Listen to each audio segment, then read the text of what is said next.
जिस तरीके के 4 फेज के बाद एनालिसिस आ रहे हैं, उससे एक बात का बहुत ही क्लियर इंडिकेशन आ रहा है कि बीजेपी की सीटें कम हो रही हैं। बहुत क्लोज फाइट है उत्तर प्रदेश के अंदर। महाराष्ट्र में सीटें बीजेपी लूज कर रही हैं, जैसा कि सारे एक्सपर्ट्स इंडिकेट कर रहे हैं। कर्नाटक में सीटें लूज हो रही हैं। इसी तरीके से आपको राजस्थान में भी सीटें और हरियाणा में सीटें कम होती हुई दिखाई दे रही हैं। ऐसी सिचुएशन में क्या बीजेपी को फुल मेजॉरिटी मिलेगी? क्या बीजेपी का पूरा बहुमत होगा? और अगर बहुमत बीजेपी को मिल जाएगा तो डेफिनेटली प्रधानमंत्री नरेंद्र मोदी तीसरी बार शपथ लेंगे और आज देश के प्रधानमंत्री बनेंगे।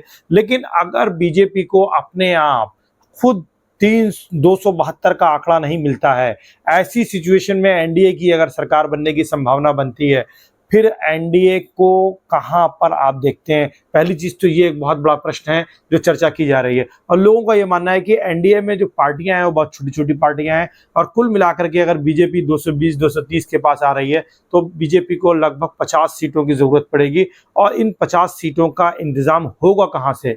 इसके लिए क्या ममता बनर्जी तैयार होंगी? क्या उद्धव ठाकरे या शरद पवार जो हैं एनडीए में आ सकते हैं, बीजेपी का समर्थन कर सकते हैं? क्योंकि ये लाख टके का सवाल है, बहुत बड़ा क्वेश्चन है, क्योंकि इसके बिना सरकार फिर नहीं बन पाएगी। और क्या ये सरकार, अगर शरद पवार एनडीए को सपोर्ट करते हैं, अगर उद्धव ठाकरे दोबारा फिर बीजेपी की एनडीए सरकार को सपोर्ट करते हैं, या ममता बनर्जी क्या एनडीए में आएंगी, क्या वो प्रधानमंत्री नरेंद्र मोदी जी का नेतृत्व स्वीकार करेंगी? और अगर स्वीकार नहीं करेंगी और बीजेपी की सरकार बननी है एनडीए में बीजेपी के नेतृत्व में, तो ऐसी स्थिति में कौन लीडर होगा, कौन देश के पद संभालेगा, कौन प्रधानमंत्री बनेगा? इसमें दो नामों की चर्चाएं बड़ी तेजी से आप अगर देखें तो पॉलिटिकल पंडित भी कर रहे हैं। खास करके बीजेपी और एनडीए के अलायंस में भी इस पर चर्चा हो रही है कि कौन देश का नेतृत्व करेगा। क्या गडकरी नेतृत्व कर सकते हैं?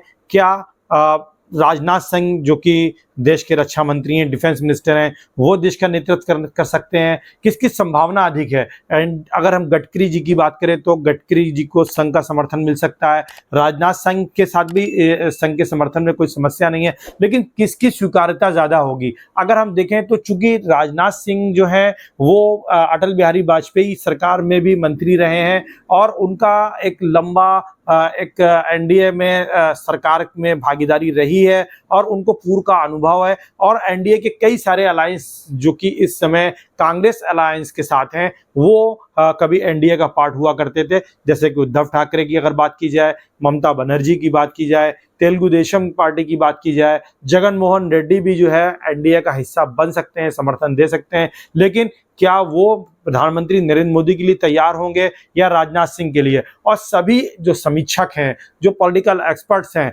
ऐसी स्थिति में अगर बीजेपी को खुद को अपना पूरा मेजॉरिटी मिलता हुआ नहीं दिखाई पड़ता है, नहीं उनकी मेजॉरिटी आती है, तो डेफिनेटली ऐसी सिचुएशन में सबसे बड़ा जो नाम होने जा रहा है वो राजनाथ सिंह का होगा, क्योंकि राजनाथ सिंह की सभी पार्टियों से अच्छे संबंध हैं। एनडीए में उन्होंने सरकार चलाई है, सरकार में रहे हैं, और उनके अच्छे संबंध ममता बनर्जी से भी हैं, सॉफ्ट स्पोकन है, और उनकी छवि जो है अटल बिहारी वाजपेयी की जैसी है। उनकी स्वीकार्यता मुस्लिम समाज में भी है, मुसलमान भी उनको लाइक करते हैं, और वो लखनऊ से निरंतर जीतते रहे हैं, और वहाँ लखनऊ में मुस्लिम समाज का भी उनको वोट मिलता रहा है। तो ऐसी सिचुएशन में राजनाथ सिंह के प्रधानमंत्री बनने की संभावनाएं बढ़ जाती हैं, और ये तब होगा जब बीजेपी 220-30 के पास आए और इंडिया अलायंस के जो पार्टनर हैं वो एनडीए की तरफ मूव करें। और इसके लिए राजनाथ सिंह को अपने सूत्रों को लगाना पड़ेगा, और ऐसी एक तैयारी संभवतः चल भी रही है कि अगर ऐसी कोई सिचुएशन आए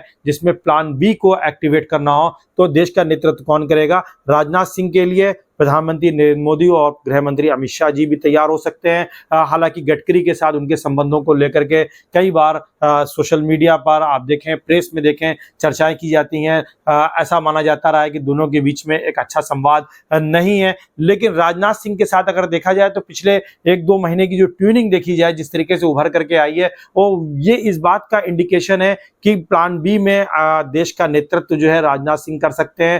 राजनाथ सिंह को न केवल इंडिया अलायंस के जो वो पार्टनर जो कभी पूर्व में एनडीए का हिस्सा रहे हैं वो भी समर्थन कर सकते हैं, और साथ ही साथ उनको समर्थन जो है आरएसएस का भी मिल सकता है। मुस्लिम समाज भी उनके लिए ज्यादा स्वीकार्य हो सकता है, क्योंकि मुसलमानों की जो एक छवि उनकी रही मुसलमानों के बीच में, वो एक सॉफ्ट हिंदुत्व के चेहरे के तौर पर रही है। तो ऐसी स्थिति में राजनाथ सिंह की स्वीकार्यता बढ़ जाएगी और कई सारे जो सेकुलर दल हैं, जो अभी इंडिया अलायंस का हिस्सा हैं, वो राजनाथ सिंह के लिए तैयार हो सकते हैं। लेकिन ये सब तब है जब बीजेपी की सीटें 220, 210 या 225 के आसपास सिमटती हैं और एनडीए अपने बलबूते भी बहुमत नहीं हासिल कर पाता है। लेकिन अगर वर्तमान का एनडीए अपना बहुमत हासिल कर लेता है तो निश्चित रूप से प्रधानमंत्री जो हैं नरेंद्र मोदी जी होंगे। और अगर एनडीए की सीटें भी इतनी कम हो जाती हैं जैसा कि इंडिया अलायंस दावा कर रहा है, तो ऐसी स्थिति में देश का नेतृत्व अलायंस है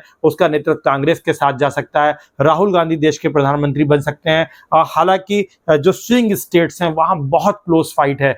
बीजेपी की कितनी सीटें कम होंगी ये कहना अभी बहुत मुश्किल है, लेकिन ज्यादातर एक्सपर्ट्स अब ये बात मान रहे हैं कि बीजेपी की सीटें कम होने जा रही हैं। महाराष्ट्र एक बहुत ही बड़ा स्विंग स्टेट साबित होने जा रहा है बीजेपी के लिए। कर्नाटक में सीटें उनकी कम होने जा रही हैं। इसी तरीके से अगर हम देखें तो साउथ में उनकी सीटें बढ़ नहीं रही हैं। हालांकि अच्छा परफॉर्मेंस उनका तेलंगाना या आंध्र प्रदेश से आ सकता है। बंगाल में जिस तरीके से बंगाली अस्मिता की बात ममता बनर्जी ने आगे बढ़ाई है और उसको समर्थन मिलता हुआ दिखा है, और संदेशाखली में जो घटना घटी और उसके बाद जिस तरीके से वहां पर वीडियोस सामने आए और फिर लोगों ने अपने क्लेम को वापस लिया, उसके चलते भी अब ऐसा लोगों की रिपोर्ट आ रही है पॉलिटिकल एक्सपर्ट्स की कि बीजेपी अगर अपनी 18 सीटें जो 2019 में जीती थी अगर उतना भी वो परफॉर्म करती है तो बीजेपी की एक बड़ी सफलता होगी। हालांकि बिहार एक बहुत ही वल्नरेबल स्टेट है, स्विंग स्टेट है। अगर आप बिहार में देखें तो जो यूथ है वो बहुत ज़्यादा वहाँ पर उसमें आक्रोश है बेरोजगारी के चलते, महंगाई के चलते। और ये एक ऐसे स्टेट है कि बिहार है, अगर उड़ीसा की बात की जाए, झारखंड की बात की जाए, बंगाल की बात की जाए, यहाँ गरीबी बहुत है, जिसके चलते उनके लिए रोजगार एक बहुत बड़ा मुद्दा बन जाता है, महंगाई एक बहुत बड़ा मुद्दा बन जाता है। और कांग्रेस ने अब राशन भी जो है 5 से 10 करने की जो अपनी गारंटी दी है, उसके चलते जो एक कन्फ्यूजन था वो उनमें दूर हुआ है, क्योंकि कांग्रेस का संविधान बचाओ का नारा जो है, आरक्षण बचाओ का नारा जो है, वो गांव गांव तक पहुंचा है। और ये चुनाव धर्म से शिफ्ट होकर के कहीं ना कहीं जो है जाति आधारित हो गया है, जातीय जनगणना इसमें रोल प्ले कर रही है। और दलितों का वोट, चूंकि दलितों के लिए संविधान बहुत ही संवेदनशील विषय है, और जिसके चलते उनका एक बड़ा चंग जो है, जो बीजेपी के लिए पिछले चुनाव में 2019 में उसने समर्थन किया था, वोट किया था, अब वो कांग्रेस या इंडिया अलायंस की तरफ शिफ्ट हुआ है, जिसका इम्पैक्ट पड़ सकता है। इसी तरीके से जो अति पिछड़ा समाज है वो भी कहीं ना कहीं वोट संविधान के लिए और आरक्षण के लिए कांग्रेस के साथ जाता हुआ दिखाई पड़ रहा है। लेकिन ये कितना वोट शिफ्ट होगा, कितना इस बीजेपी के वोट बैंक में ये डेंट करेगा, कितना स्विंग वोट होगा, ये सारी चीजें